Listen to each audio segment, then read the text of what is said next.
Bonjour à tous et bienvenue à Anaël. Merci d'avoir accepté l'invitation pour les 2 ans du réseau d'ailleurs. Donc, a changé de nom entre-temps. Au début, c'était la table du mental et maintenant, c'est Réseau Cerveau. Parce que j'ai un petit peu retravaillé les noms de tout ce que je pouvais proposer. Donc, bienvenue à tous. J'espère qu'on va passer un bon petit moment entre passionnés, comme d'habitude. Et puis, vous pourrez regarder le replay normalement sur ma chaîne YouTube. Si ça marche, eh ben, on pourra revoir tout ça. Ben écoute, Anaël, dans un premier temps, je vais juste te demander de te présenter un petit peu et puis je te poserai quelques questions. Bon bah bonjour à tous. En tout cas contente de passer ce moment-là avec vous et puis de te rencontrer aussi Rémi. On a parlé un peu avant, donc contente de découvrir ce réseau. Anaëlle Malherbe, je suis psychologue clinicienne et préparatrice mentale. Je travaille à l'INSEP principalement avec les athlètes olympiques et plusieurs équipes de France. Et en parallèle de ça, avec Olivier Guidi, qui est dans le sud, on a monté le réseau Grand INSEP, psy, des préparateurs mentaux, des coachs et des chercheurs qui sont dans les structures en fait du grand INSEP pour justement commencer à vraiment structurer la démarche d'accompagnement de la dimension mentale en France. Je voulais commencer déjà par une chose que je demande à tout le monde, c'est qu'est-ce qui t'a poussé à faire ça, à accompagner les athlètes? Qu'est-ce qui t'attire là-dedans et comment tu prends du plaisir, j'imagine, là-dedans? En fait, il y a deux choses. Je suis passionnée par la psycho et je me suis dit en seconde que je voulais faire psycho. J'étais pas complètement sûre du cursus et j'hésitais avec d'autres formations et aussi la prépa. Et du coup, je suis partie en formation à Psychoprate, qui est une école à Paris et qui permet en fait de rentrer dans le sujet assez vite parce que tu es en stage dès la première année et en alternance dès la troisième année. Donc 2 à 3 jours par semaine. Et j'adorais le sport aussi. Je suis gamine, je fais du sport. Et donc quand j'ai vu qu'il y avait un cursus qui s'ouvrait en psycho du sport, j'ai fait les deux en même temps. J'ai fait mon mémoire thèse sur la psycho du sport et notamment sur le sujet de la motivation dans le judo, qui est mon sport de cœur. Et donc après, j'ai commencé à accompagner au départ bénévolement et j'ai pu rentrer à l'INSEP en étant en parallèle sur d'autres jobs. Et maintenant, je suis à temps plein et je signe mon CDI là dans quelques semaines. Ça fait 10 ans que je suis à l'INSEP. On s'est dit au bout de 10 ans du coup. Il est C'est ça. mérité celui-là. Tu sais, il est mérité. Ça tombe bien, pour les 2 ans du réseau, c'est cool, ça fait deux trucs à fêter. J'ai envie de te demander aussi est-ce que toi, quand tu étais sportive, justement, parce que tu disais que tu as fait du sport pendant très longtemps, depuis que tu es petite, est-ce que tu aurais eu besoin de préparation mentale? Est-ce que tu fais ça aussi parce que toi, t'en aurais eu besoin et t'en as manqué? Euh, c'est marrant parce que j'en parlais avec une collègue qui fait de la prépa physique. On en parlait la semaine dernière. Je, En fait, pour moi, c'était surtout deux motivations. J'adore l'humain, j'adore comprendre le fonctionnement de l'individu collectif. Une de mes valeurs, enfin, ce qui me drive, c'est de pouvoir aider des gens à aller mieux. Et je me dis qu'en fait, s'ils vont mieux, ça fera un effet boule de neige. Et à petite échelle, si ça peut contribuer à, entre guillemets, à un monde meilleur, enfin, voilà, c'est un de mes drivers et j'adore le sport. Donc c'est vraiment plus la passion. Après, clairement, si j'avais eu des outils en prépa mentale, des outils que j'utilise ou que j'ai développés, je pense que ça m'aurait énormément aidé parce que il y a une période où la gestion du stress chez moi était assez complexe quand je commençais à faire des grosses compétitions et des choses maintenant qui me paraissent tellement évidentes m'ont permis de passer davantage de cap. Donc ouais, Il y a des sujets. j'aurais été friande. Oui, il y a des sujets que t'aimes bien traiter, en fait, des demandes que t'aimes bien qu'on te fasse, justement, ou celles que on te fait le plus. Alors, les demandes qu'on me fait le plus, je pense que c'est ce que vous avez aussi, tu vois, dans quels que soient les niveaux de santé. La gestion des émotions, c'est la concentration, confiance en soi. Euh, et tu vois, même avec des non-athlètes en libéral, je vais avoir des personnes qui vont venir me voir pour travailler sur la confiance en soi, même des chefs d'entreprise. Après, il y a tout ce qui est communication et leadership. Euh, Pour moi, c'est les besoins, on va dire, un peu de base, tu vois, dans le sens où quand on arrive à travailler là-dessus, on peut commencer à aller vraiment plus loin sur l'optimisation et sur la connaissance de soi. Et dans les sujets qui m'intéressent, en fait, j'aime bien quand c'est complexe. Et c'est aussi ce que j'apprécie, tu vois, avec les équipes de France, avec les entraîneurs, avec les athlètes de haut niveau, c'est que déjà ils me testent. Enfin, beaucoup moins maintenant, mais quand tu arrives dans le haut niveau, si t'es pas à la hauteur, tu te fais gentiment remercier et assez vite. Dans la posture, ils essayent de voir aussi si ça tient la route. Et on va sur des points qui sont hyper individuels. Tu vois, il y a des athlètes que j'accompagne. Pour certains, ça fait depuis 2017. Donc, ça commence à faire un paquet de temps. On a fait plusieurs Olympiades ensemble. Et ça me demande systématiquement de me remettre en question, de voir comment je peux aller plus loin. Donc, aller chercher justement peut-être d'autres types d'approches pour l'aider à trouver point qui va lui permettre de passer un cap.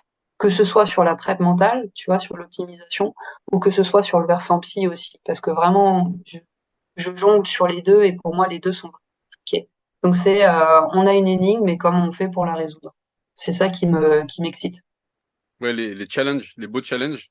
Et justement, quand tu as une équipe de France, comment ça se passe? Est-ce que tu accompagnes chacun en individuel ou est-ce que tu fais aussi des séances, bah, ou les deux, est-ce que tu fais aussi des séances collectives?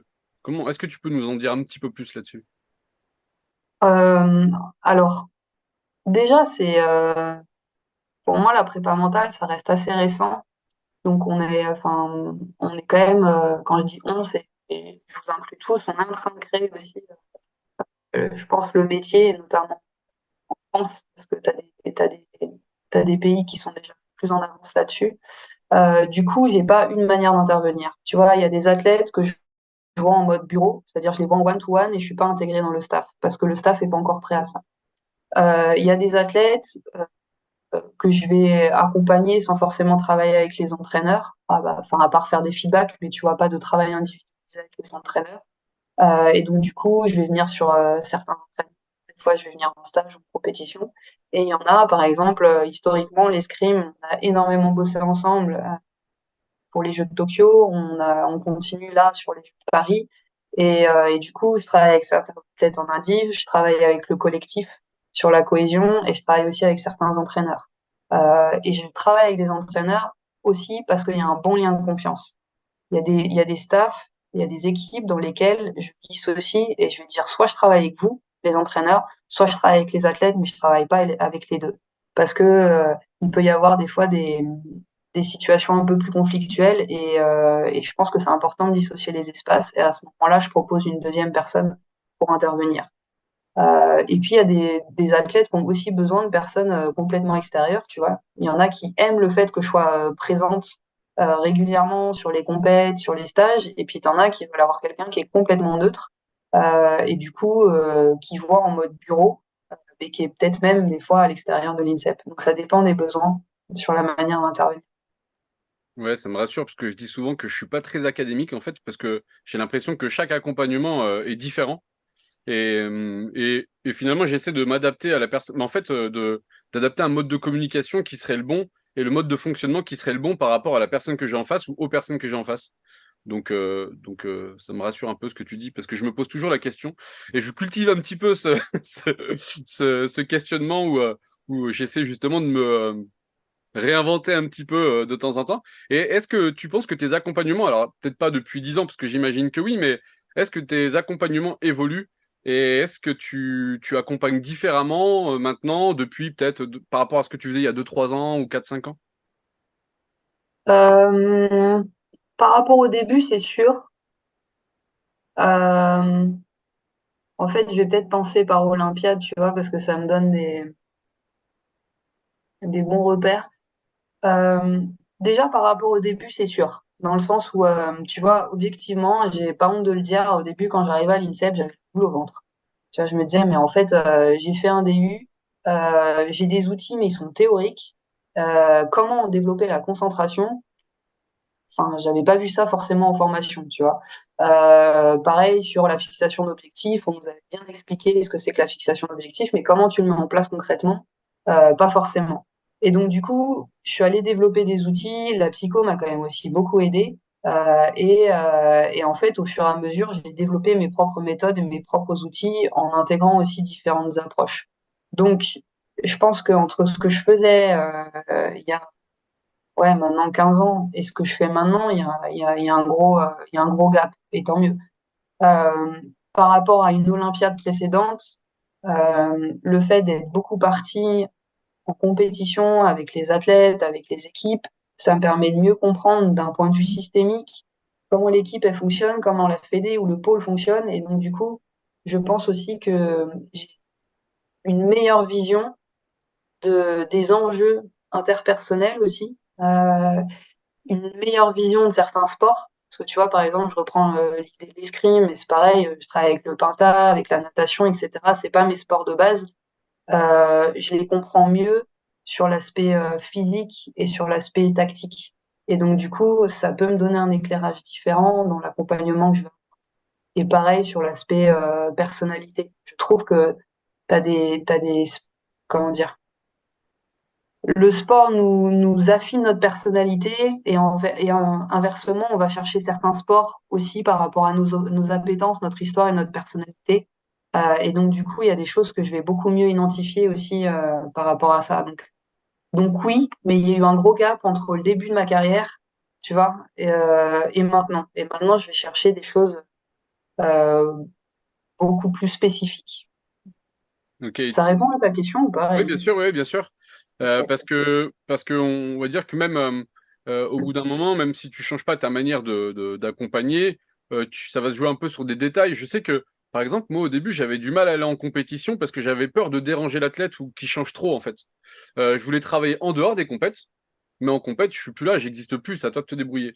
Et maintenant, alors depuis un petit moment quand même, dès que je peux, donc je me rends aussi sur les compétitions et ça me permet d'apprendre, de voir son comportement vraiment parce que on voit d'autres trucs quand on est présent, quand on est proche, rien que la respiration par exemple, ou comment ce qu'il va faire avec ses partenaires, comment il réagit avec son coach, etc. Et c'est vrai que ça, c'est des choses que je n'avais pas avant du coup, et forcément, ça change un petit peu. Après, je comprends mieux le sport. Et est-ce que tu penses qu'il faut bien connaître un sport pour pouvoir accompagner dans ce sport? Pas forcément. En fait, pour moi, l'une des clés, c'est la posture. Et bah, on en parlait en off juste avant tout à l'heure. La posture en tant qu'accompagnateur, on va dire, tu vois, qu'on soit psy, prep mental, coach, elle est hyper importante.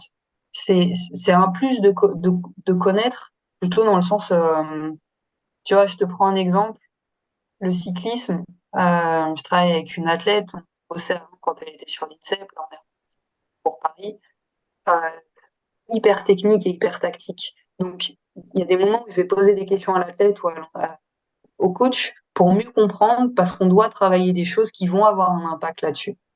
Mais heureusement, on n'a pas besoin de connaître tous les sports pour bosser avec. Tu vois, c'est comme les psys.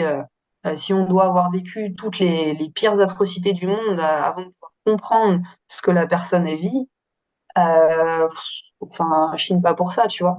Hmm. Donc, c'est plus la posture, l'empathie, la capacité d'écoute, l'observation, le questionnement qui va aider et qui peut permettre au final qu'on travaille avec l'ensemble des sports. Et en plus, tu vas transposer des choses que tu vas chercher, par exemple, je sais pas moi, le tir à l'arc, où la concentration et l'activation elle va un rôle hyper important. Bah, je peux utiliser certaines choses développées dans ce sport-là pour la boxe, par exemple, alors qu'ils n'ont pas du tout, tu vois, les, les, les mêmes enjeux et c'est pas le même niveau d'activation.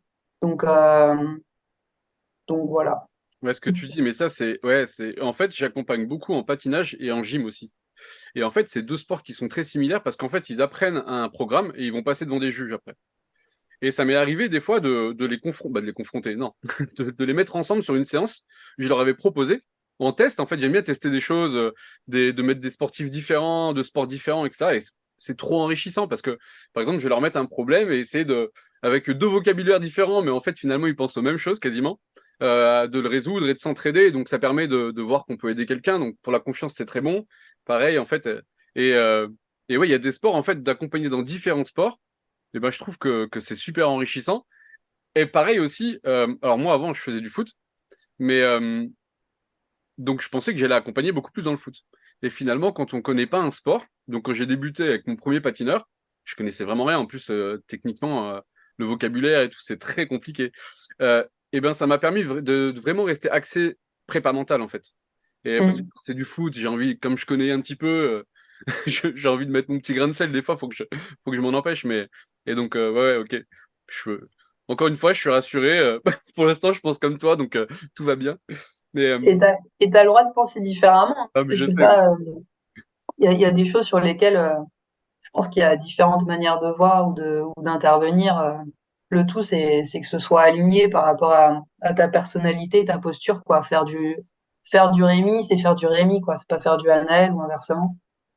Ouais, mais c'est vrai que c'est difficile au départ. Maintenant, je sais que je fais vraiment du Rémi pour le coup, mais au début, ben, je trouve, ben, je me cherchais un peu, hein, forcément. Donc, j'essaie de choper des petits trucs qui se faisaient à droite à gauche, et puis après, on arrive à eh ben, avoir une vraie identité en fait d'accompagnement, je dirais. Et est-ce que toi, des fois, tu crées un exercice où tu vas, est-ce que tu travailles sur des exercices justement où c'est beaucoup le questionnement? C'est quoi ce que tu préfères et ce que tu maîtrises le mieux? Euh, Tu vois, il y a une fois, il y a un golfeur qui m'avait dit que j'avais un côté artiste. J'étais là, ok, qu'est-ce que tu entends par côté artiste? Euh, et en fait, je suis, je suis pas dans les process au sens, tu vois, j'ai des collègues, ils vont bien lire leurs notes avant, ils vont préparer les exercices, etc. Déjà, moi, j'ai une réalité terrain qui fait que je bosse beaucoup, j'ai énormément de suivi et je suis beaucoup partie aussi, enfin là, je suis partie une semaine sur deux en déplacement. Donc, j'ai pas ce temps-là. Je vais le faire pour le collectif, tu vois. Je vais préparer des interventions, etc. Mais sur les séances, je pars de là où en est l'athlète et de son besoin à ce moment-là. Ouais. Et donc, du coup, je vais tirer le fil. Je pose beaucoup de questions. C'est le côté psy, mais forcément pour bien comprendre et pour éviter d'être dans une projection, être sur vraiment son vécu, à lui ou à elle. Et puis voir s'il y a quelque chose de plus inconscient, de plus profond, qui est en train de jouer sur la performance. Et après, oui, je vais créer des fois des exercices, des choses qui me viennent spontanément parce que je suis connectée et je propose. Et puis, bah, ça marche. Et des fois, je me dis, tiens, ça, je pourrais peut-être le réutiliser pour tel athlète ou pour tel besoin. Et donc, c'est comme ça que je développe aussi mes grilles de lecture, mes outils, mes exercices. Et ouais, ça, je pense que c'est important à signaler. Alors, je parle pour parce que j'ai vu qu'il y avait des jeunes étudiants qui étaient là. Et c'est vrai que la théorie et la pratique, il y a quand même un pas. Et souvent, ben, c'est arrivé à tous, je pense, on prépare une séance. Et puis finalement, ça se passe pas du tout comme on avait préparé, parce que le sportif part sur autre chose. Et justement, la demande du moment n'est pas la réponse qu'on allait apporter là. Et je pense que la répartie, et puis avec l'expérience, en fait, on connaît, on a fait plein de choses différentes et on peut adapter à l'instant T. Et je pense que ça, c'est une des qualités importantes d'un bon accompagnant, je dirais. Est-ce que pour toi, c'est quoi les qualités essentielles pour bien accompagner? C'est une très bonne question. Merci. Il y a encore une fois la posture. Vraiment, elle est hyper importante. Je dis ça parce que avec un collègue, on a accueilli des stagiaires. Euh, je vais parler un peu de manière familière, mais j'étais hallucinée sur leur posture.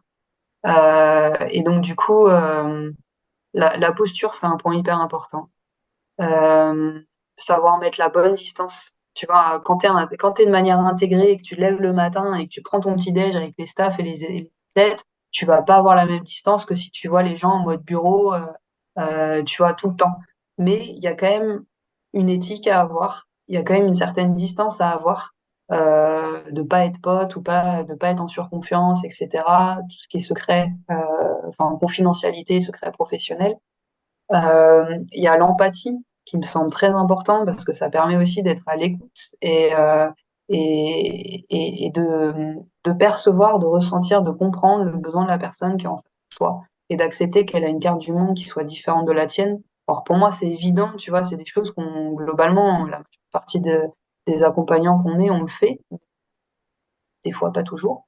Et puis après, la capacité de remise en question.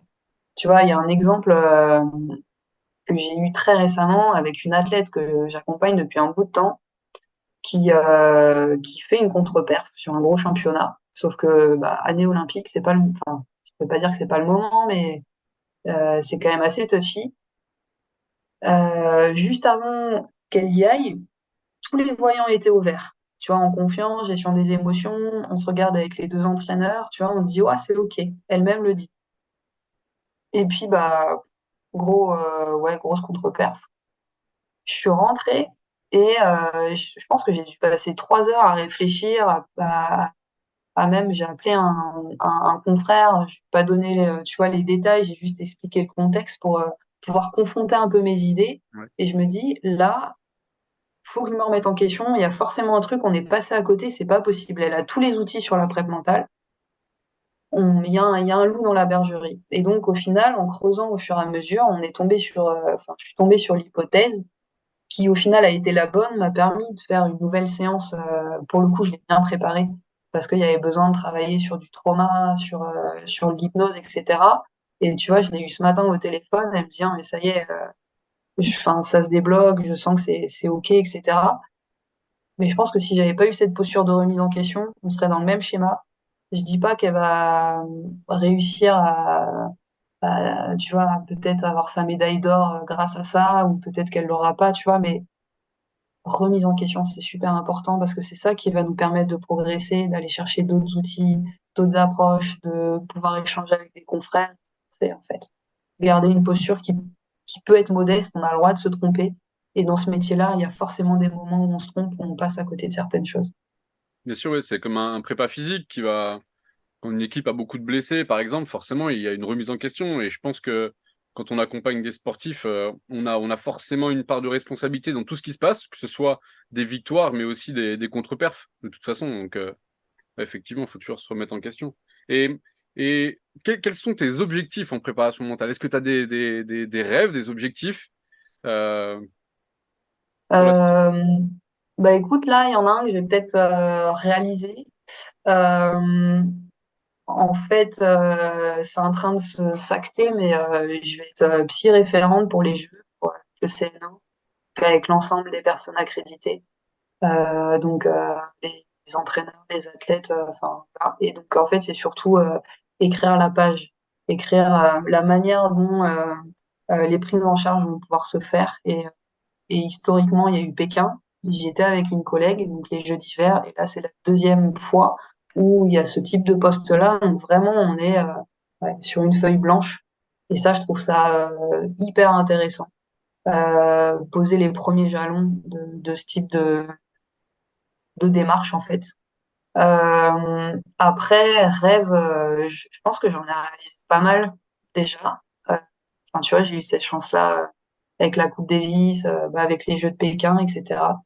Là, c'est plus développer d'autres projets, mais pour l'instant, j'en dis pas plus. J'attends de voir comment ça va se passer les Ouais, prochains ouais. mois. Pas trop te mouiller parce que sinon on va t'entendre au tournant après. Et qu'est-ce que tu penses de la place de la préparation mentale justement en France? Parce qu'il y a encore plein de choses à faire, plein de choses, plein d'innovations aussi à faire. Et là, tu es en train aussi bah, d'écrire l'histoire un petit peu de la préparation mentale, et beaucoup même. Et est-ce que tu peux nous en parler? Qu'est-ce que tu en penses toi à ton niveau de la préparation mentale en France, que ce soit au niveau de je dirais des sports qui commencent à s'ouvrir un peu là-dessus, mais aussi au niveau, on parle beaucoup, c'est un sport qui a une activité qui est pas encore réglementée aussi. Donc il y a beaucoup de charlatans, il y a un peu de tout. Toi, à ton niveau, comment tu vois les choses? Déjà, je trouve qu'on a bien évolué. Après, je dis ça, je prends principalement les sec et la petite activité en libéral que j'ai à côté. Donc, peut-être que la réalité, elle est différente sur d'autres parties du territoire. Et tu vois, par exemple, avant Rio, on devait être, on était 4 collègues, on était deux à en faire, mais ça prenait peut-être 25% de notre temps. Maintenant, on a le médical qui va être sur la prévention, le SMSP plus psy-thérapie, soutien, et le pôle perf. Depuis la rentrée dernière, on a recruté 3 collègues. À eux trois, ils font un temps plein, mais tu vois, déjà, ça bouge. Et on a de plus en plus de demandes. Donc en fait, les athlètes sont de plus en plus en demande, ce qui veut dire que bah, il y a un petit bonhomme chemin qui a été fait, ils ont davantage conscience du fait que ça peut les aider. Les entraîneurs sont plus en Ouais. demande. Et ça c'est vraiment, tu vois, fin de l'Olympiade de Tokyo, ça a commencé à monter. Euh, du coup, ça bouge aussi.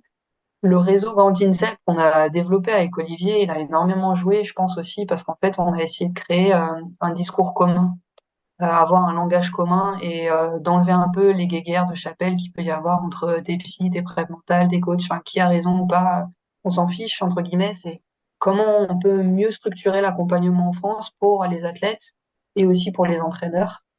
Et il y a énormément d'outils qu'on a mis en libre service sur le site de l'INSEP. Tout le travail qu'on a fait depuis 5 ans là-dessus, vous pouvez y avoir accès sur le site de l'INSEP. On le partage justement dans l'idée de faire grandir notre profession. Et après, sur les sports, oui, il y en a qui sont beaucoup plus ouverts. Tu vois, le rugby se structure. Euh, Ça, c'est top. C'est assez récent, mais du coup, c'est top. Euh, L'escrime, à Rio, ils n'étaient pas du tout open. Et maintenant, tu vois, ils me sursollicitent et les collègues qui viennent d'arriver, pareil. Donc, ça bouge. La natation, ils ont mis des référents pour chacune des disciplines. Donc, c'est un début, tu vois. Maintenant, il faut que ça se coordonne, mais je trouve que ça bouge pas mal. Et puis, le fait qu'il y ait 3 psys qui soient présents pour les jeux, là, à Paris, même si ça vient du CIO, c'est que c'est vraiment en train d'être pris en compte sur la santé mentale et sur la performance. Après, en effet, malheureusement, n'importe qui, ton boulanger peut se dire préparateur mental. Ça fait qu'il y en a qui sont très bons euh, et qui, au fur et à mesure, vont être reconnus comme tels, mais qui peuvent être entachés par ce que d'autres peuvent faire dans des fameuses postures. C'est pour ça que je parlais tout à l'heure de postures un peu plus gouroutisante ou pas forcément avec un bagage suffisant, tu vois, pour accompagner et de savoir quand est-ce que des fois tu passes le relais à un psy parce que Mhm. la limite, elle est quand même assez fine. Donc ce serait bien que ça puisse se réglementer, mais je vois pas trop comment. Je sais que la SFPS commence à essayer de mettre ça en place, sauf que toutes les formations sont pas, pour l'instant, sont pas forcément validées et que quand tu regardes un peu les formations validées, c'est ceux qui sont principalement justement déjà à la SFPS et je pense qu'ils gagneraient à s'ouvrir davantage, tu vois, euh, sur tout type de formation. Et est-ce que tu aurais des conseils ou des choses à dire à tous ceux qui veulent se lancer dans la préparation mentale, d'ailleurs? Euh, Conseil, c'est une bonne question aussi. Tu Que poses plein de t'aurais bonnes aimé que questions. l'on te dise quand toi t'as débuté, par exemple. Euh, je pense que, alors déjà, il y a davantage de reconnaissance depuis quelques années, donc c'est plus facile. Il y a aussi plus de demandes. Il y a beaucoup plus de préparateurs mentaux, mais il y a aussi beaucoup plus de demandes. Ça, c'est un point qui est positif. Après, Makis Chamalidis, que certains doivent connaître, qui bosse beaucoup avec le tennis, golf, Makis, il y a des années, il m'a dit, Anaëlle, sois patiente. Ce qui est pas ma qualité première pour moi-même. Et en fait, il a totalement raison. C'est que, tu vois, il y en a qui me contactent et qui me disent comment je peux accompagner des athlètes olympiques. Je dis, waouh, ça fait 1 an que tu bosses. Enfin, ça met du temps. Et surtout qu'il y a, enfin, t'as des armes à te construire avant de pouvoir travailler avec des athlètes olympiques. Pourquoi pas plus tard, mais step by step. Donc, patience, et beaucoup de travail, en fait. Beaucoup de travail et au fur et à mesure, avec le bouche à oreille, tu as une reconnaissance qui te permet de faire ton trou et je pense que c'est possible de vivre pleinement de ce métier-là. J'imaginais pas avant, tu vois, c'était un de mes rêves. Donc, maintenant, il est validé, c'est cool. Euh, mais ça demande du travail et de la patience. Ouais. Ouais, c'était un de mes rêves aussi. Je pensais pas y arriver, tu vois. Honnêtement, je me suis dit, on verra bien ce que ça donne. Et puis finalement, oui, c'est possible, surtout maintenant. Et je rebondis juste sur ce que tu disais avec les coachs, où là aussi, il y a beaucoup d'évolution. C'est parce que là, les derniers athlètes que j'ai accompagnés, c'est leurs coachs qui leur ont conseillé de contacter un préparateur mental. Et j'ai trouvé ça, mais vraiment, très intelligent de leur part. Et c'est comme tu disais, rediriger quelqu'un vers un psychologue, connaître ses limites en fait, Et j'ai trouvé ça très intelligent des coachs qui connaissent aussi leurs limites, qui sont très performants pour leur apporter plein de choses, mais on peut pas tout faire, quoi. On n'est pas un canif non plus. Et je trouve que c'est très bien de rediriger. Et de voir ça, ça m'a beaucoup plu. Tu vois, c'est pour ça que, par exemple, sur les ateliers qu'on a fait là, sur le Grand INSEP, donc j'ai commencé à le mettre en place en 2017-2018. Olivier il m'a rejoint après le premier séminaire. Et ensuite, on l'a structuré avec des collègues, tu vois. Donc, on avait 3 groupes de travail. Il y en a un qui est sur le suivi longitudinal des athlètes. Donc, l'idée, c'est de se dire, bah, tu commences à rentrer en structure jusqu'à la fin de ta carrière, certaines logiques d'accompagnement. Euh, et on a fait 2 ateliers, 2 groupes de travail sur les entraîneurs. Parce qu'en fait, clairement, un entraîneur qui est plus sensibilisé à ça, qui déjà se connaît mieux, ça peut être très bénéfique dans son coaching et dans ses équilibres de vie. Et en plus, il accompagnera mieux ou il orientera mieux les athlètes. Donc pour moi, la priorité depuis quelques années, c'est l'accompagnement des entraîneurs pour avoir justement cet effet bénéfique d'un point de vue systémique. Ouais, puis les entraîneurs, ils sont avec les athlètes tous les jours, quoi. Mm. Donc, Mm. sachant qu'ils sont très proches d'eux, forcément, s'ils peuvent travailler et puis intégrer la préparation mentale à l'entraînement, un peu déjà, c'est sûr que c'est un bon point en avant. Et tu penses que la position du coup de la France dans le développement de la préparation mentale, tu disais tout à l'heure que il y avait des pays qui sont beaucoup plus en avance que nous, lesquels? Et puis, qu'est-ce qu'il faudrait qu'on fasse, nous, pour être à leur hauteur? Si t'as une idée. Euh, je pense qu'on a commencé à bien rattraper notre retard, tu vois, quand je vois, je parle avec des collègues qui sont, on va dire, les experts européens, on commence vraiment à être bien. Je pense que dans quelques années, on va dire qu'on est, si ça continue comme ça, qu'on est dans les plus développés. Mais je m'avance peut-être. Les anglo-saxons, ils sont devant. T'as un colloque international aux États-Unis, enfin, souvent c'est États-Unis, ça peut être Canada, euh, qui est génial. Moi, j'adore y aller. Euh, bon, ça parle beaucoup psycho aussi, mais c'est très orienté, enfin, c'est orienté sport. Et en fait, eux sont plus en avance aussi parce qu'ils ont plus de moyens. Et donc, dès le collège, grosso modo, tu vas avoir un intervenant pour une équipe. Donc, imagine si nous, alors on est structuré différemment, mais collège, lycée, tu avais déjà un accompagnateur dans l'ensemble des équipes ou des clubs, bah, tu poses déjà tellement de jalons tu vois, qui te permettent ensuite d'aller plus vite sur ces fameux points de détail euh, ouais. Donc, il y a aussi cette notion de ressources. Il y a plus de recherches, ils en font quand même davantage qu'en France. Et puis, il y a un côté, on va dire, open-minded qui est assez intéressant aussi, tu vois. Nous, on pense par les diplômes Hmm. avant de, tu vois, pour valider quelqu'un. Oui, les diplômes, c'est intéressant, mais en fait, t'en as plein qui sont très bons en étant sur le terrain. L'école, ça ne pas forcément. Ils vont chercher des compétences et des connaissances différentes. Et ils peuvent aussi énormément apporter. Et les Anglais sont plus là-dedans quand même, tu vois. Ouais, puis il y a plein de choses bah, que l'on fait dans les accompagnements qui pourraient déjà être faits à l'école, selon moi, en fait. Euh, mais rien que la gestion des émotions, ça devrait être appris déjà très très tôt.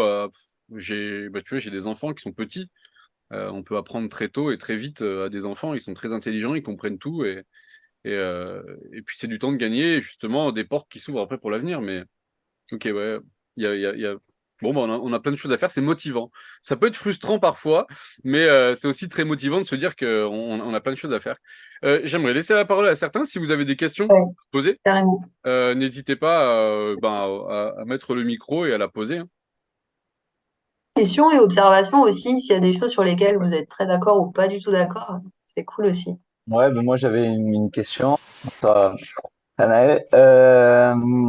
Par rapport à ton côté artiste, tu t'en parlais tout à l'heure.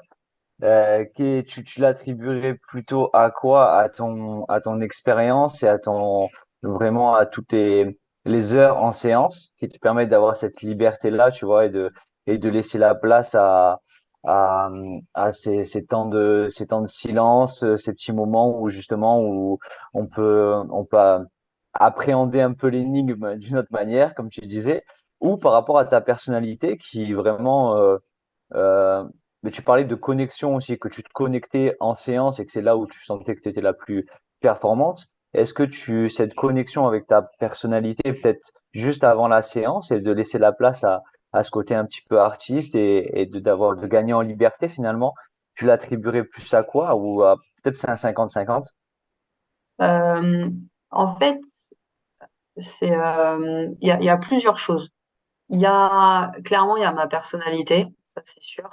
Je suis beaucoup dans l'adaptation. Tu vois, par exemple, là, à Rémi, je lui dis, OK, je viens, mais je prépare pas. Et je préfère être dans le côté spontané. Donc, il y a une part de ma personnalité. Il y a le fait que ça fait des années que je bosse dedans. Et donc, du coup, maintenant, j'ai des fameuses grilles de lecture qui vont beaucoup plus vite.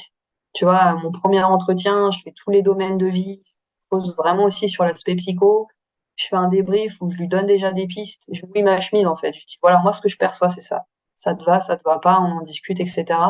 Euh, mais à force de voir des athlètes de différents âges, tu vois, des chefs d'entreprise, etc., il y a des choses qui sont récurrentes dans les besoins, dans les problématiques, etc.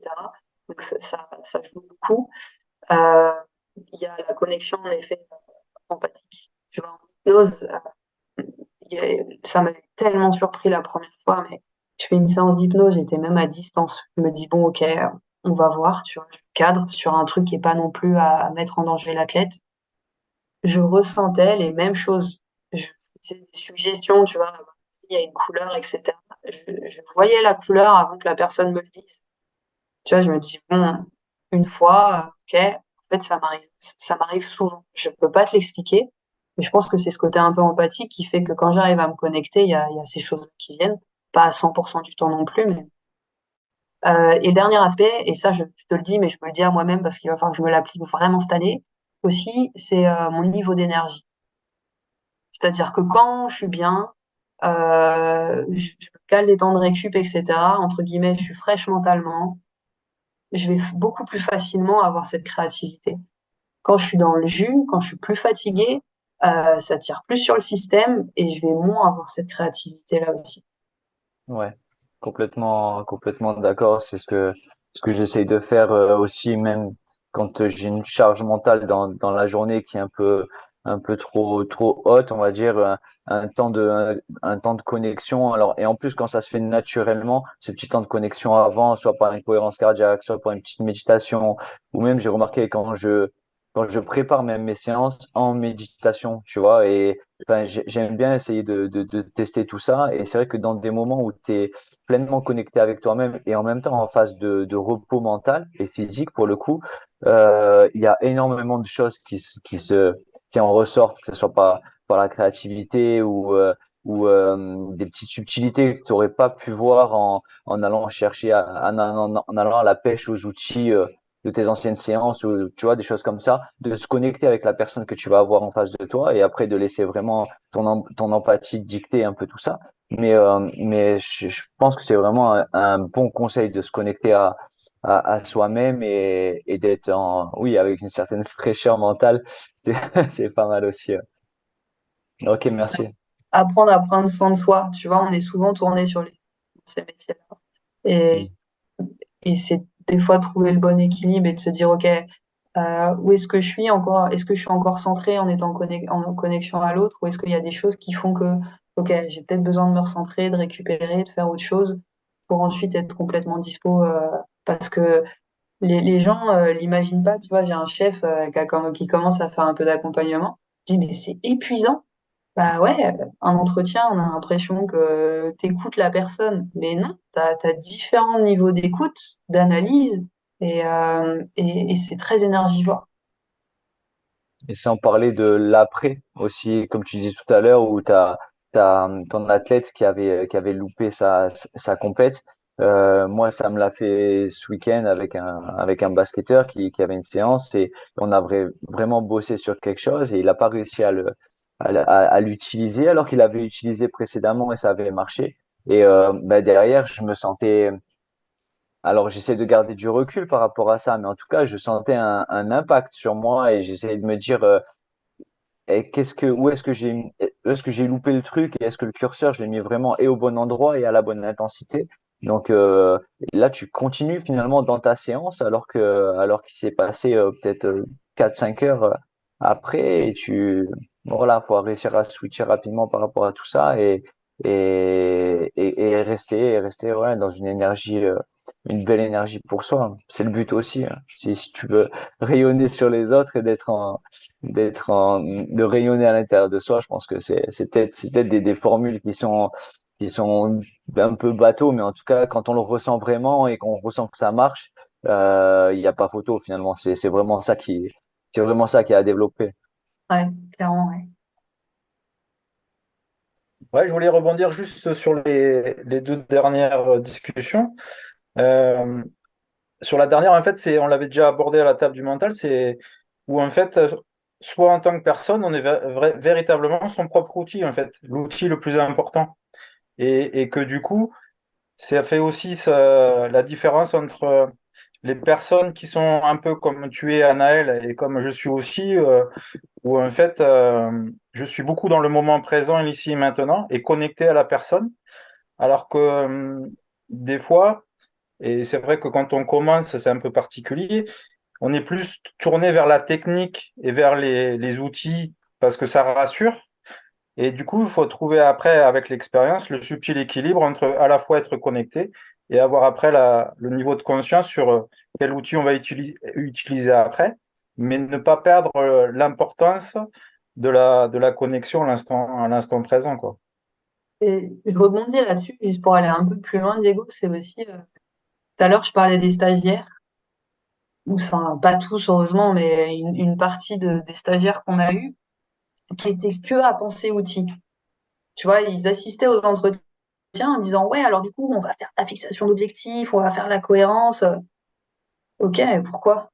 Et en fait, le premier point, c'est vraiment en effet cette connexion, c'est l'accueil de l'autre dans son entièreté.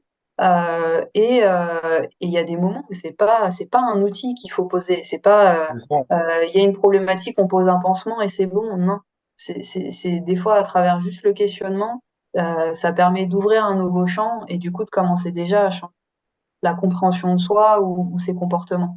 Et tu vois, dans les jeunes que je vois sortir de certaines formations, on en a eu plusieurs de Brest, etc.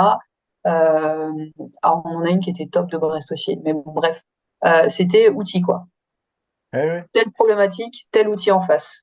Mais ça, c'est Et, aussi ouais, pardon, c'est aussi l'effet pervers en fait des formations, j'allais dire universitaires, où en fait, ben, c'est normal, il y a l'importance des outils et que la connaissance de soi en tant qu'accompagnant, elle ne vient que par les expériences et les expériences relationnelles, et que du coup, ça, c'est plus difficile à acquérir parce que ça vient avec l'expérience, le temps, le nombre des années, alors que les outils, c'est un moyen quelque part de se rassurer. Mais mm, l'effet pervers, c'est que des fois, ben, on oublie la personne qu'on est en face de soi, quoi. Et que mm, du coup, c'est ce que tu disais sur l'importance de l'éthique, de la déontologie, enfin, du respect de l'autre. Et que des fois aussi, l'effet pervers, c'est que certaines personnes peuvent, comme accompagnants, peuvent considérer l'autre en fait plus comme, pas forcément comme une personne justement, et juste un moyen en fait ben, d'expérimenter quoi. Enfin, j'ai déjà vu ça aussi avec des stagiaires où en fait c'est un besoin quand on est jeune professionnel d'expérimenter, mais du coup où on est plus dans la dépersonnalisation que dans la synchronisation de l'ici et maintenant quoi. Mais mm. après c'est dû aussi à la jeunesse et aussi à une certaine insécurité des fois quand on commence et qu'on fait ses premiers entretiens, ben forcément c'est pas facile et que du coup un moyen de se raccrocher à quelque chose de concret, c'est à travers les outils. Ah ouais, c'est vrai. Le Comme tout, tu c'est d'en disais au avoir début. conscience pour pouvoir ajuster. Ouais. Comme tu Et disais du au coup, c'est début, pas tu vois, évident, quand hein. tu veux gagner en confiance, quelqu'un qui te dit, bah, je manque de confiance en moi, et tu dis, bah, concrètement, comment je vais faire pour qu'il puisse avoir confiance en lui, ça va être compliqué. Mais à part, si tu le questionnes pas, si tu comprends pas pourquoi, justement, en quoi il manque de confiance, si c'est plus spécifique ou pas, et que tu t'intéresses pas à son histoire, ça va être difficile de trouver une solution, finalement. Mm. Et que du coup, c'est vrai que la liberté dont tu parlais, arriver à un entretien et en fait, en se laissant quelque part guider par l'expérience un peu imprévue, ben, du coup, c'est vrai que c'est plus insécurisant, quoi. Et c'est vrai que c'est à travers l'expérience et une certaine confiance qu'on acquiert au fur et à mesure qu'on peut se permettre d'avoir cet inconnu et cette liberté de ce qui va se passer. Et tu vois, pareil, ça m'évoque autre chose. Il y en a quelques-uns que j'accompagne en supervision, tu vois, en prep mentale. Du coup, je trouve ça hyper intéressant parce que euh, ça donne un autre regard sur la pratique. Et je pense à un en particulier qui prépare tout le temps avant ses séances. Et à un moment donné, on en discutait. Alors, pas sur toutes les séances, mais en fait, ce qui ressortait, c'est qu'il voulait tellement bosser A et C, tu vois, enfin, genre tel outil, par exemple, qu'il en oubliait le fait que à ce moment-là, c'était plus le besoin de l'athlète, juste sur cette séance-là. Et donc, du coup, il se sentait un peu en décalage, il sentait qu'il y avait un peu un hiatus dans la relation, parce que il avait prévu ça, donc il était déjà, entre guillemets, formaté pour mettre ça en place. Et donc, du coup, ça peut te couper du lien avec la personne que tu accompagnes. Mm. Alors ça rassure, ça permet de voilà poser certaines choses, mais je trouve que des fois arriver en étant enfin mais c'est moi, hein, il y a d'autres manières de faire vraiment, mais je viens, j'ai une feuille vierge quoi, j'ai mes notes de qu'est-ce qu'on avait vu avant, donc je vais quand même revenir dessus, savoir où ils ont, tu vois, où ils en sont, etc. Et soit on affine, soit enfin, on retravaille, soit on part sur un autre sujet, et donc du coup on est vraiment présent dans la connexion. Et Je sinon, pense que juste la deuxième chose, c'était par rapport au sujet que vous aviez abordé tout à l'heure, c'était par rapport à l'intérêt en fait de proposer au plus tôt possible. Rémi, tu parlais des enfants et de l'école. Et c'est vrai que là, ce qui est intéressant, c'est qu'au niveau gouvernemental, ils vont développer, enfin, ça existe déjà depuis très longtemps, hein, déjà une dizaine d'années, mais c'était marginal. Ils vont développer tout ce qui est programme par rapport aux compétences psychosociales. Donc, les compétences cognitives, émotionnelles et sociales. Et à l'intérieur de ça, ben, on va travailler, enfin, ils vont travailler tout ce qui est connaissance de soi, confiance en soi, la conscience de soi, et après tout l'aspect émotionnel, c'est identifier, gérer ses émotions. Donc en fait, petit à petit, ben, on voit qu'il y a des évolutions. Donc c'est hors préparation mentale, mais en tout cas, ça serait intéressant de le proposer aux enfants et au collège et lycée, quoi. Ah, c'est top, c'est top. Je pense que en effet, l'éducation nationale ou les parents ont un rôle tellement important là-dessus, sur ce système-là, parce qu'en fait, tu le retrouves aussi en entreprise. Tout à fait. Quand tu bosses en entreprise, il y a les objectifs chiffrés. Enfin, le, le, le sport de haut niveau, pour moi, c'est un laboratoire qu'on retrouve à d'autres échelles. Mais clairement, notre culture et notre éducation a aussi un impact important, dans le positif comme dans Mm, certains. mm. C'est top ça. Ben, tu voulais intervenir, je crois? Parce que là, on approche de la fin, donc Ouais, ouais, je fais vite, je fais vite. Bah déjà, merci Rémi d'avoir organisé ça. Je pense que c'est cool de pouvoir entendre Naël et une prépa mentale de très haut niveau.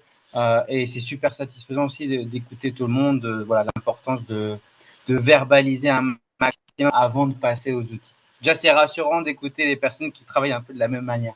Ma question, c'est, et elle fait suite à une des questions de Rémi sur un petit peu comment évoluer en tant que préparateur mental. Et ça me rappelle, j'ai écouté un de tes podcasts sur championne du monde et tu disais à un moment donné, attention, tout le monde peut se dire préparateur mental.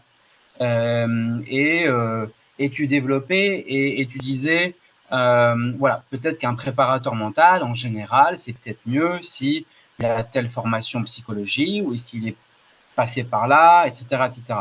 Sauf que je pense que moi-même et d'autres ici, on a eu des vies différentes, des formations différentes, on a peut-être coaché dans ce sport-là, dans ce sport-ci, etc., etc. Donc, on n'est peut-être pas passé par la case psycho ou par cette case-là, et on a un petit peu des expériences différentes, avec plein de qualités, etc. Donc, j'aurais bien voulu écouter ton conseil à moi, mais je pense que ça peut profiter à tout le monde, sur qu'est-ce que tu nous conseilles pour gagner en crédibilité et aussi comment aider mieux les athlètes et sur quel peut-être domaine se spécialiser en priorité. Voilà, c'est ça ma question. Je vais t'en reposer une, du coup, Benjamin. Crédibilité, c'est-à-dire, t'entends quoi par crédibilité?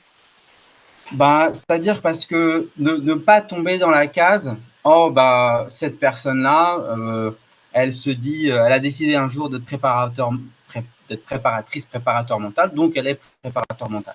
Évidemment, j'ai passé certains diplômes, notamment le training, la formation de Thomas Samut et d'autres choses par-ci et par-là, mais c'est vraiment gagner en expérience et aussi en crédibilité.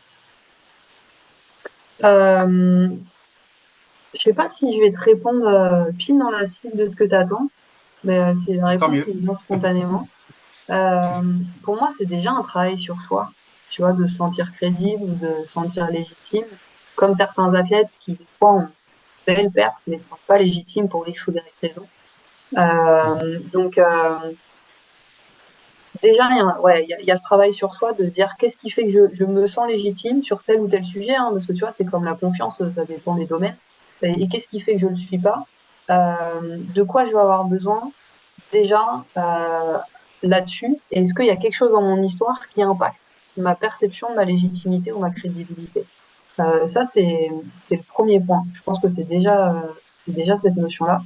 Ça va avec un deuxième point. En effet, forcément, tu vois, je suis psy, donc quelque part où je vais parler de la formation aussi. Euh, pour moi, il y a plusieurs manières d'approcher ça. Un travail sur soi, ça peut t'aider à mieux comprendre le fonctionnement psychique, tu vois. Et je pense qu'on est nos premiers laboratoires avant de accompagner des personnes, quels que soient les domaines. Le deuxième aspect, c'est surtout de pouvoir définir sa limite en tant qu'accompagnant. Il y a des moments, là je reste que sur la preuve mentale, mais j'en vois beaucoup, qui sont pas à la limite entre c'est psycho ou c'est vraiment perf. Il y a des années, j'étais dans un réseau où il y avait aussi des sophros, des prep mentaux, etc. Et puis à un moment donné, il y a un confrère qui parle d'un cas de figure, tu vois. Donc déjà, c'est courageux parce que tu en as plein qui n'osent pas trop dire aussi ce qui se passe dans leurs accompagnements. Et en fait, il était en difficulté avec une athlète, il bossait, je sais plus, fixation d'objectifs, enfin, sur des outils en prep mental. Il dit, mais plus ça va et pire c'est, quoi. Et elle avait du mal à se concentrer. Et il restait, ouais, c'était ça, sur la concentration. Et en fait, en le questionnant, je dis, mais ton athlète, elle est dépressive. Enfin, valide-le, mais elle a l'air d'avoir quand même il y a un truc, elle a l'air d'avoir des symptômes dépressifs. Il dit, ouais, bah, en effet, dans sa vie perso, j'ai pas trop osé y aller, mais il y a l'air d'avoir des sujets, etc. Donc, en fait, ça sert à rien de poser un outil. Tu es en train de la mettre encore plus en difficulté, elle n'arrive pas à l'appréhender parce que le besoin, il est pas là. Le besoin, il a un autre niveau. Donc, sentir cette limite, mais comme nous, en tant que psy, hein, il y a des thématiques que je vais pas suivre. Tu vois, moi, tout ce qui est trouble du comportement alimentaire, ça me passionne pas. Je me sens pas experte là-dedans. J'ai des notions, mais voilà, je vais orienter parce que je sais qu'à ce moment-là, l'athlète sera beaucoup mieux accompagné. Donc, c'est sentir cette limite. Et dernier point, enfin, quelle expertise aller chercher? Vous avez été plusieurs à le dire, Diego, euh, Fabien, ou Fabien, je sais pas, désolé pour la prononciation. C'est le terrain. Et après, c'est tes obédiences. Tu vois, tu préfères un peu plus la mindfulness, va creuser ce sujet-là, t'es plus sur le corps. euh, Est-ce que c'est de la sophro? Est-ce que c'est le mouvement? Est-ce que c'est action type? Est-ce que c'est de sentir là où toi, t'as une appétence, parce qu'à ce moment-là, tu te sentiras crédible et légitime parce que ça te parle et que tu te sens à l'aise avec cette approche. Donc, il n'y a pas une bonne manière. Tu vois, il y a plein de recherches qui le montrent en psycho. Tu as plein d'obédiences en psycho. J'ai vu plein d'obédiences différentes. T'en as pas une qui est meilleure que les autres. C'est la manière dont tu vas l'incarner et encore une fois, c'est aussi ta posture qui fait que, au final, dans le lien avec la personne, ça va donner quasiment les mêmes résultats. Que tu fasses de la psychanalyse, des TCC, de l'analyse transactionnelle ou peu importe. Donc, ça pose un peu, enfin, ça met de côté quelle est la meilleure approche. C'est celle qui va te parler et dans laquelle tu te sentiras à l'aise. Ça répond à ta Super. question? Ouais, ouais, génial. Merci beaucoup. On peut en prendre une dernière, Rémi, si tu veux, de questions. s'il y en a.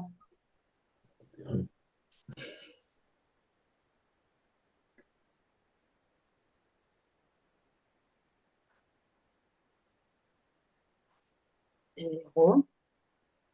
Allô, tu m'entends? Ah oui, ça y est. Ok.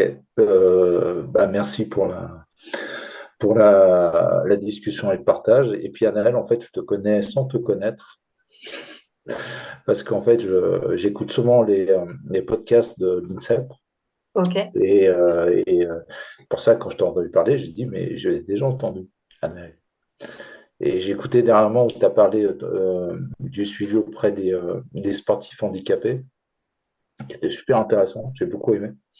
Comment tu as développé la relation entre tes athlètes et toi.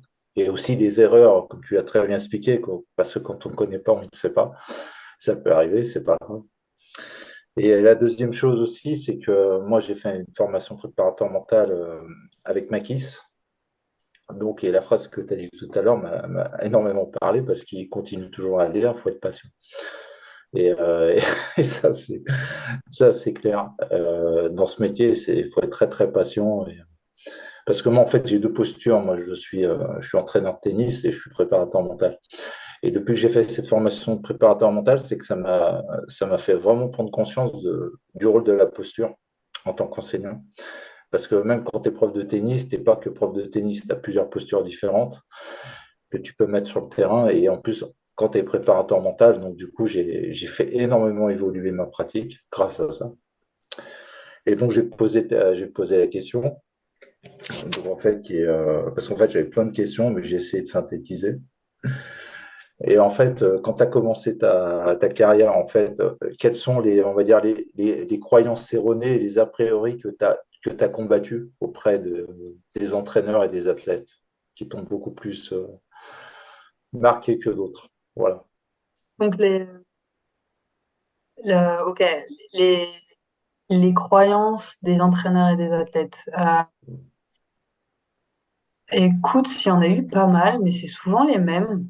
Bon, il y a encore un peu si je vois un psy, c'est que je suis fou. C'est beaucoup mieux qu'avant, mais il y a encore un peu cette approche-là pour certains. Euh, du coup, c'est pour ça qu'ils m'appellent souvent ma pré psy. Mais je suis d'abord psy avant d'être pré-mentale. Après, c'est intéressant, ça permet de mettre un peu à distance, parce que quand tu dis je vais bosser sur la pré-mentale, l'impression de bosser sur la perf, mais pas bosser sur toi. Donc C'est ça ça. montre aussi en termes de cheminement là où ils en sont. Il y a des entraîneurs qui vont, enfin comment dire, ils le diront jamais comme ça, mais je le ressens dans certains cours. Euh, Certains qui ont peur de perdre du pouvoir en fait, entre guillemets, tu vois, de se dire bah s'il y a un psy ou un pré mental qui vient, j'aurai un peu moins de peut-être d'impact sur l'athlète. Et puis, s'il y a un côté un peu gourou, bah, ça va m'échapper. Donc, la boîte du mental, on sait tellement pas ce que c'est que ça peut être anxiogène. Donc, je te réponds pas sur une croyance précise parce que c'est un mix de plusieurs choses. Mais par exemple, j'ai pas honte de le dire, tu vois, l'escrime au départ, c'était ça. Je crois que j'en ai déjà parlé sur certains, sur certains partages d'expérience. La première fois où on vit collègue dans le bureau, mais vraiment, on entend les mouches péter, quoi. Je me suis dit, mais qu'est-ce qu'on fait ici? Pas envie de voir de psy ou de traitement mentaux, ça sert à rien. Et quelques années après, c'est les premiers qui me sollicitent. Tokyo, ça se passe super bien. Je reviens, je passe juste boire un café pour dire bonjour, et là, il y a tous les autres entraîneurs avec qui j'ai pas bossé, ou quand il y a des changements de staff, à me dire, Annelle, faut que tu viennes. Bon, déjà, je suis pas un objet, donc on va attendre de voir sur les dispos. Euh, mais il y avait vraiment cette appréhension-là, je pense, à un moment. Et là encore, la peur d'être faible si tu travailles sur toi, que ce soit psy ou que ce soit perf. Encore une fois, c'est en train de toucher. Euh, je pense qu'on est sur les principaux points, mais peut-être que les collègues en ont rencontré d'autres hein, sur ces croyances-là. Voilà, s'il y en a qu'on aura... Après, on approche de la fin, donc on va faire rapide, mais oui, après, il y a des croyances. Mais ce que tu dis, c'est exactement vrai. Et pour s'en rendre compte, dans le football, les clubs de Ligue 1, Ligue 2, c'est les réponses qu'ils apportent. Donc après, comme je faisais du foot, j'avais encore un peu de réseau dans ces clubs-là. Et donc j'ai pu échanger avec des entraîneurs ou avec même des présidents de clubs. Et certains refusaient un préparateur mental de peur que ça pique la vedette au coach. Et je trouve ça aberrant. Et j'espère que ça va changer très vite. Alors de plus en plus, on en voit dans le foot, mais on est un peu loin de ce qu'il faudrait. Quand on voit l'argent qui est en jeu, tout ce qui est en jeu, c'est vraiment très en retard. Et c'est dommage que ce soit à cause des a priori comme cela. Et je pense qu'il faut s'informer. Et il faut que nous, notre rôle, je pense qu'il est d'informer les gens pour qu'ils puissent savoir ce que c'est. Et quand on sait ce que c'est, bah, du coup, on peut faire appel à ça. Et voilà. C'est le message que je veux Clairement. passer pour le coup. Il faut continuer l'info, de faire passer l'info. Euh, Bah écoutez, je pense qu'on va s'arrêter là parce que chez Canal, tu as beaucoup de choses à faire. Merci d'avoir pris du temps pour nous et pour cet échange qui était vraiment top, hein. Merci beaucoup. Franchement, c'est ce que je voulais exactement. Bah, je te remercie. Je te souhaite plein de réussite. Les rêves que tu nous as pas dit et félicitations pour ceux que tu as déjà atteints et puis plein de médailles au JO. J'espère que je te croiserai un jour sur le terrain. Et, ça serait cool. Et puis ouais, bah, belle continuation et merci pour tout ce que tu apportes à la préparation mentale. Parce que comme je te disais en off, t'es une des premières personnes que j'ai suivies et puis je vois qu'il y en a qui le font aussi sur les réseaux pour voir ce que tu faisais, toutes les interviews que tu as données, les podcasts. Et ça m'a appris beaucoup de choses et il y a beaucoup de choses que j'ai appris de toi, hein, comme ça. Et donc je te remercie pour ça en tout cas. Bah, cool, bah, merci de l'invite. Et merci aussi pour ces échanges. En fait, moi, c'est les temps que j'aime bien parce que je me dis que si on arrive à grandir ensemble, on fera avancer notre métier dans une dynamique qui nous convient. Et puis, toutes les questions, elles sont aussi intéressantes parce qu'elles font réfléchir et sur moi, et sur la pratique. Euh, donc cool. Merci beaucoup pour votre écoute et pour le partage.